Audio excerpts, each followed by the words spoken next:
Jenis ini yakin Anda belum pernah ketemu. Waktu makan, dia karena bosan jadi membakar kartu, tapi tidak sengaja membakar baju bangsawat tinggi di samping. Orang lain makan krim sedikit-sedikit, dan dia mengambil sendok besar, dan langsung masuk mulutnya. Orang lain angkat gelas minum, dan dia menggunakan sendok menggedor gelas. Akhirnya gelas itu dipecahkan, tapi hal lebih lucu masih ada. Dia ceroboh menjatuhkan buahan ke lantai, langsung ke bawah mengambilnya. Oleh karena itu tamu di samping. Setelah suara berteriak, buah-buahan juga kocar-kacir. Tapi Anda tak bisa terduga, hanya beberapa bulan yang lalu, dia masih adalah siswi SMA biasa. Dia bernama Mia Thermopolis, dengan rambut keriting alami, dan kacamata tebal seperti botol, dengan alis tebal seperti 2 ekor ulat. Di sekolah, siswa-siswa sering duduk di pahanya, karena dia seperti orang tak terlihat. Ketika si pria dia cintai cium wanita lain, Mia hanya berdiri di samping menjilat mulut. Dalam hati berpikir, apa rasa ciuman ya? Di lomba pidato di kelas, Mia melihat kerumunan di bawah. Hatinya sangat gugup, dia mulai bernafas cepat. Setelah itu lambungnya gemetar. Mia cepat tutup mulut, dan keluar kelas dengan suara mengejek kerumunan. Mia sangat sedih kembali rumah. Tapi ibu berkata samanya, bahwa neneknya dari Eropa dari jauh ke sini, dan ingin ketemunya. Mia tidak menarik dengan hal ini. Dulu karena nenek memaksa orang tuanya bercerai, jadi dia tidak ketemu wanita tua itu. Tapi dengan bujukan ibunya akhirnya Mia sudah setujui. Mia datang ke alamat rumah neneknya. Tontonan di depan mengejutkannya. Neneknya hidup dalam rumah besar. Tak hanya furnitur di rumah besar sangat mewah, lagi pula harus diperiksa keamanan dengan serius. Waktu dia sedang melit melihat benda-benda di rumah, neneknya sudah muncul. Mia melihat si wanita sangat anggun di depan. Tiba-tiba merasa gugup. Dia mengikuti nenek ke kebun belakang. Teh belum minum habis, langsung mendengar kabar sebagai petir di langit. Ternyata neneknya adalah Ratu Dinasti Genovia. Setelah ayah Mia mati, dia adalah orang warisi satu-satunya. Kali ini nenek kesini, ingin membawanya ke negara untuk menjadi ratu selanjutnya. Mia tampak tidak percaya pada telinganya lagi. Dia tiba-tiba sangat bingung. Tapi neneknya masih berbicara banyak. Kepala Mia sebagai ingin meledak. Dia langsung berkata terputus, "Aku tak mau menjadi putri."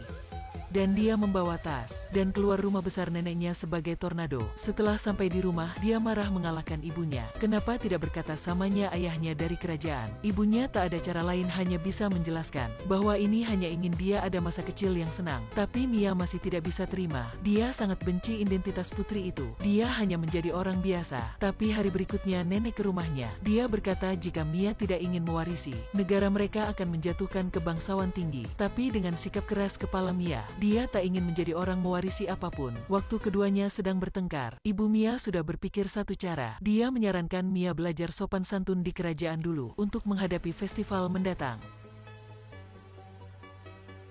Hari berikutnya ke kelas, Mia cepat masuk mobil yang disediakan neneknya. Di mobil, dia selalu upaya memakai celana kaos kaki. Tapi celana kaki tidak taatnya. Mobil hindari mobil lain, celana kaos langsung diikat. Di meja makan, Mia diikat di kursi oleh sebuah sapu tangan. Dia menjulurkan tangan di depan. Akhirnya baru bisa mengambil botol rempah di meja. Tapi yang lebih buruk masih di belakang. Sebagai seorang putri, dia harus tahu dansa. Setelah putaran tubuh, Bapak Guru Tarian berteriak. Inilah sebagian dalam rencana menjadi putri. Setiap hari setelah kelas dia bye-bye teman dekatnya, dan berlari ke rumah nenek untuk belajar sopan santun. Tapi hari ini sedikit berbeda. Nenek tidak menyuruhnya belajar sopan santun, mengundang seorang stilis terkenal. Dalam matanya, penampilan sekarang Mia sangat jelek. Dia melepaskan kacamata tebalnya, dan mulai memperbaiki alisnya. Setelah itu merawat kulit, merawat rambut, dan memperbaiki kuku. Setelah semuanya sudah selesai, satu Mia dengan penampilan baru muncul. Nenek memuji penampilannya sehabis katanya. Mia juga melihat di cermin. Ketika melihat dirinya dalam cermin, dirinya juga sangat terkejut. Hari berikutnya ke kelas, semuanya mengejutkan dengan penampilannya. Tapi kesenangan Mia tak lama. Stilis karena mempertontonkan prestasinya, sudah mengeluarkan kabar dia sebagai Putri Genovia sama media. Banyak wartawan sampai, dan mencegah di gerbang sekolah. Hal ini membuat Mia tak senang. Dan di pesta hari itu, dia sudah membuat banyak masalah. Hal ini membuatnya merasa dirinya tak berguna. Nenek melihat Mia tampak sedih, jadi mengundangnya sama main dengan pimpinan Mia. Mereka main-mainan rakyat, dan mencicipi makanan di jalan. Meskipun Mia tidak sengaja merusakkan bis.